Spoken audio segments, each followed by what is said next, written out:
Hello students, welcome to my channel. Myself Arpita Paul and I am back again with another new video. And today's topic is looping statement in Java. Okay, so let's start the video. So the first thing you need to know, what is a loop? Okay, so basically loop is used to execute certain action multiple times. So whenever we want to perform a task repeatedly, then we will use loop. Okay, so what are the loops we use in Java? Let's have a look. So there are three types of loop used in Java: for loop, while loop and do while loop. In today's video you will learn about for loop only. Okay, so let's start. So first thing you need to know, how we will write the for loop. Okay, what is the syntax of the for loop?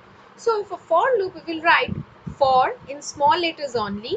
Within first bracket we will write initialization part. Initialization means the starting point of the loop. See, I told you that any loop, for loop also works multiple times. So to perform a task multiple times, we have to start from somewhere. That starting point is the initialization part. Okay, so from here the for loop will start. Then separating with semicolon, we will write the test condition. Test condition is the ending point where to stop. Okay, so initialization is the starting point of the for loop and test condition is the ending point of the for loop. Then separating with semicolon, we will write the increment or decrement part of the loop. And why we need this part? See, if we are starting from a value and we have to reach somewhere and we have to stop the loop, then we have to increment or decrement the value. Okay, from one place to another, one number to another, we have to increment or decrement. Okay, this is why we need this part. Okay, and I will show you both increment and decrement part, how it works. Okay, now after writing this part, we will write the starting bracket of the for loop. Then we will write the body of the loop, means the statement part what we want to perform here, we will write here only. Okay, starting point we will write here, separating with semicolon we will write the ending point, then separating with semicolon we will write the increment or decrement part, and then inside the bracket we will write the statement, means the task what we want to perform. Then we will end it with the ending second bracket. Okay, so this is how we will write the for loop. Now you need to know the working principle of the for loop, means how the compiler will compile or translate this. Okay, let's have a look. So first the compiler will check for the initialization part, means if the starting point is initialized properly, then only it will go to the next step. Okay, and if it is not initialized properly, it will show you an error. Now after checking the initialization part, it will go to the test condition, that means the condition part. Okay, if the condition is true, then only it will execute the loop, otherwise it will come out of the loop and it will reach to the end of the program. Okay, if that condition is true, then it will go to the statement part, that means the body of the loop, and it will execute the statements. Okay, the statements can be more than one lines. Okay, then it will execute the statement. After executing the statement, it will go to the increment and decrement part. Okay, this is the fourth part of the loop.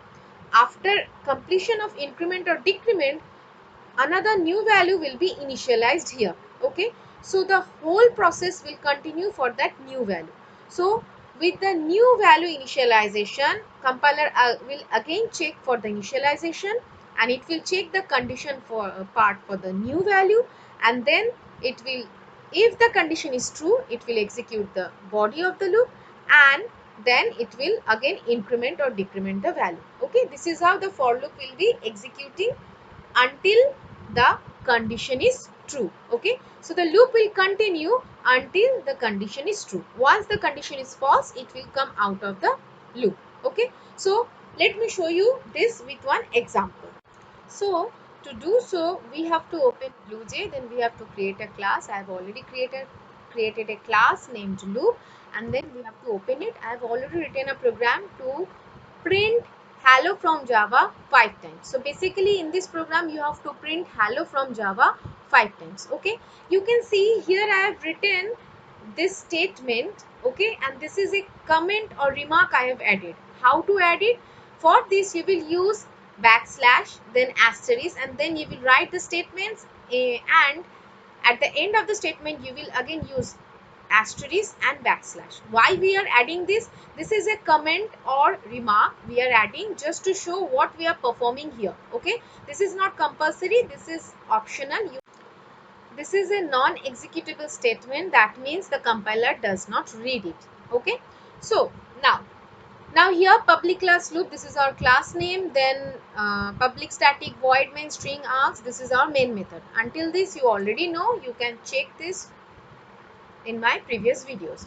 Now we are writing the for loop. How we are writing? We have written for, then within bracket int I equals to 1. Here I is the variable which I am using for the counting purpose or the loop variable, and this is integer type, that is why I have written int I. Okay, now I equals to 1, that means the value of I is starting from 1 and it will continue up to 5. I less than equals to 5 I have written. Why I have written I less than equals to 5? Because it is mentioned in the question that you have to print this statement 5 times. So we are starting the loop from 1 and we are continuing the loop up to 5. And then separating with semicolon I have written I plus plus. This is the increment operator which is used to increment the value of I by 1. Okay, for this you can check my operators video, there I have explained this increment operator. So the initialization part is done, condition part is also done, and the increment is also done. And in the statement part we have written system.out.println, then within double quotation we have printed the statement hello from Java. Okay, so how it will work, let me show you with the dry run how it will work. So see, the first thing, the first value of I is 1. The initial value of I is 1. So it will start from 1. Then it will continue up to 5. So it will check 1 less than equals to 5 or not. So it will check the condition 1 less than equals to 5. Okay. So 1 less than equals to 5. Yes. Then it will print the statement hello from Java. Okay. Now after that, after printing the statement, it will go to the increment part again. So now the value of I will be 2. Okay. Now again the condition part will be checked for the new value. So it will check 2 less than equals to 5 or not. Yes, 2 is less than equals to 5. Then it will print the statement hello from Java here. Okay. Now again it will go to the increment part. That means the value of I will be 3 now. Then again the condition will be checked against 3. 3 less than equals to 5. Yes. So it will print hello from Java again. Okay. So after printing again it will go to the increment part and the value of I will be 4. Then again it will check is 4 less than or equals to 5. Yes, it is satisfying. So it will print hello from Java. Now again the value will go to increment part. So the value of I will be 5. Then it will be checked 5 less than equals to 5. Yes. Why yes? Because we have written less than equals to. Okay. So 5 is less than equals to 5. Yes. So again it will print hello from Java. Okay. Now again it will go to the increment part and it will, the value of I will be 6. So again it will check the condition 6 less than equals to 5. 6 less than equals to 5 is not satisfied, then it will come out of the loop. Okay, that means it will not execute the statement anymore. Okay, so you can see here in the output 5 times hello from Java will be printed. Okay, so let me compile the program and show you the output. So I am compiling the program. See, class compiled, no syntax error. Now let me execute the output. I'm clicking OK. You can see 5 times hello from Java is printed here. Okay. This is how we can print anything multiple times, or we can perform any task multiple times. Now, I told you we can perform the same task with decrement operator also. So if we want to use decrement operator, then instead of plus plus we will write minus minus, and then for that we have to start the value of I from a greater number like 5, and we have to end it with a smaller number. So we will write I greater than equals to 1, and then only we can use the decrement operator. So basically the value of I will be starting from 5, it will continue up to 1, and then it will be decremented one by one. Okay, how? Let me show you with the dry run. So here in such case the value of I will start from 5. Okay, then it will check the condition 5 greater than equals to 1. Yes, so it will print the statement hello from Java. Okay, then it will go to the decrement part and it will decrement the value of I. That means the next value of I will be 4. Then again it will check the condition 4 greater than equals to 1.